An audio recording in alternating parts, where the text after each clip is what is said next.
अभी तक हमने क्या देखा, अभी तक हमने ये देखा है कि वायरसेस हमारी बॉडी के अंदर इंटर होती हैं तो रिस्पांस कैसा आता है।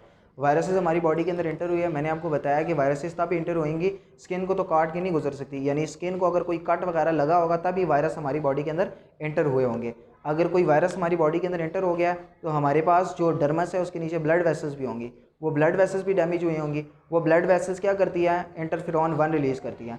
वो इंटरफेरॉन 1 का मेन काम ये होता है कि इर्द गिर्द जो हमारे पास टिश्यू फ्लूइड्स होता है उसके अंदर जो सेल्स घूम रहे हैं, स्पेसिफिकली मैस्ट सेल्स घूम रहे होते हैं और लैंगरहांस सेल्स, उनको एक्टिव करवा देती है।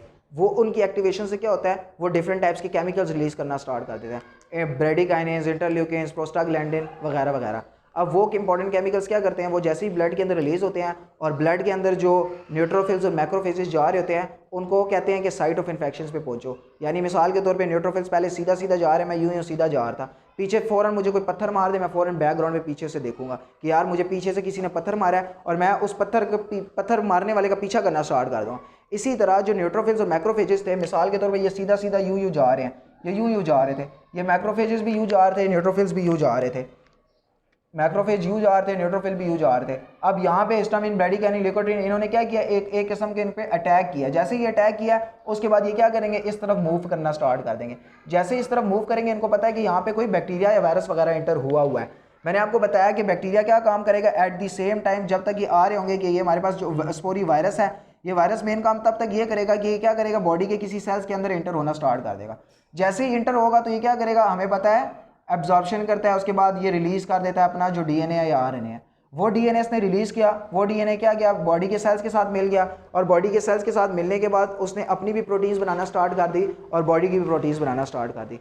ये हमारी बॉडी के लिए इंतहाई नुकसानदेह बात है। उसकी वजह यह है कि अगर ये अपनी प्रोटीन्स बनाएगी ना तो इसका प्रोटीन कोड भी बनेगा और ये क्या करेगा, एक सेल्स के अंदर हज़ारों और लाखों की तादाद में जो है ना वायरसेस बन जाएंगे और जैसे ही वो बनेंगे उसके बाद ये एकदम वो सेल बर्स्ट होगा और ये वायरस एकदम ही पूरी बॉडी के अंदर फैल जाएंगे।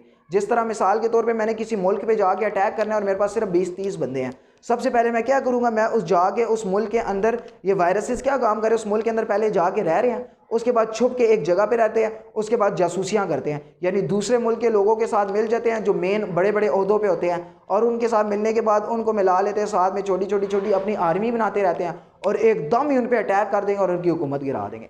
इसी तरह ये वायरस क्या कर रहे हैं, वायरस पहले हमारी बॉडी के अंदर एंटर हो रहे हैं बिल्कुल शरीफ और मासूम से बन के, सिर्फ क्या कर रहे हैं, डीएनए रिलीज़ कर दिया। वो डीएनए अपने डीएनए के साथ मिला और करते करते अपनी भी प्रोटीन बना रहे हैं और फलाने भी, यानी जो डीएनए बड़े ओहदे पे है, बड़े जो स्टैंडर्ड पे लोग हैं, बड़े जो ओहदे पे लोग हैं उनके साथ कंबाइन किया इसने।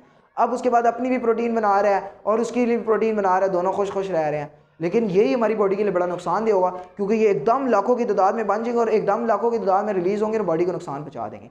तो एट द सेम टाइम हमारी बॉडी का जो एक सेल है जिसके अंदर ये एंटर हुए होंगे वो इंटरफेरॉन रिलीज करेंगे और साथ जो दूसरे सेल्स होंगे उनको कहेंगे कि भाई प्लीज़ मेरी बॉडी के अंदर तो इंटरफेरॉन इन्होंने रिलीज़ किया कि मेरी बॉडी के अंदर तो ये रिलीज़ हो गया, आप अपने लिए बंदोबस्त करें प्लीज़, आपको ये नुकसान ना पहुंचा पाए, साथ वाले को नुकसान ना पहुंचाए, मैं तो वैसे भी इन्फेक्ट हो गया उन बॉडी के सेल से।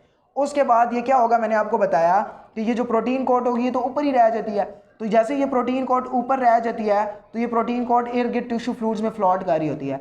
तो हमारे जब ये न्यूट्रोफिल्स और मैक्रोफेजेस ये साइट ऑफ इन्फेक्शन के पास आते हैं तो वो फ़ौरन ये मैक्रोफेजेस मिसाल के तौर पे आया, वो मैक्रोफेजेस इसको पहचान जाएगा। जैसे ही मैक्रोफेजेस को पहचानेगा तो उसके बाद क्या करेगा, इसको छोटे छोटे पीसेस में तोड़ देगा, इस प्रोटीन कोड को अपनी बॉडी के अंदर लेके जाएगा और इसको छोटे छोटे पीसेस में तोड़ देगा। छोटे छोटे पीसेस में तोड़ने के बाद इसे MHC क्लास 2 कंपाउंड के ऊपर एक्सप्रेस करेगा। MHC क्लास 2 कंपाउंड के ऊपर इसने एक्सप्रेस कर दिया। जैसे MHC क्लास 2 कंपाउंड के पास एक्सप्रेस किया उसके बाद ये इसको ले जाएगा लिम्फ नोड के पास। लिम्फ नोड के पास क्या होगा, वहाँ पे बहुत ज़्यादा T लिम्फोसाइट्स होंगे। ये T लिम्फोसाइट के पास जाके उसे प्रेजेंट करेगा।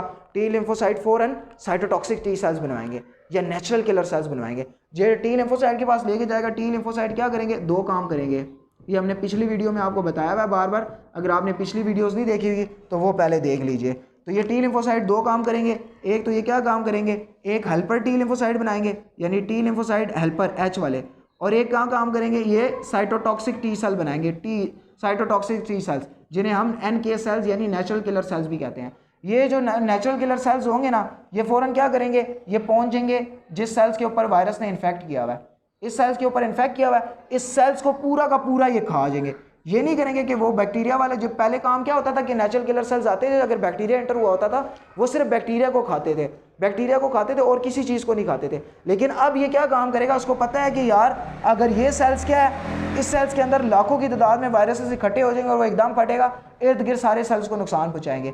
तो ये क्या काम कर रहा है, ये आते साथ ही पूरे सेल्स को खा जाएगा। और दूसरा, ये जो हमारे पास हेल्पर टी लिम्फोसाइट्स होंगे, ये क्या करेंगे, ये बी सेल्स को एक्टिव कर देंगे। बी सेल्स एक्टिव होने के बाद बी सेल्स क्या करेगी, क्लोन बी सेल्स बनाती है और उसके बाद एंटीबॉडीज़ बनना स्टार्ट हो जाएगी। और ये एंटीबॉडीज़ क्या करेगी, इस वायरसेस को स्पेसिफिकली मारना स्टार्ट कर देगी।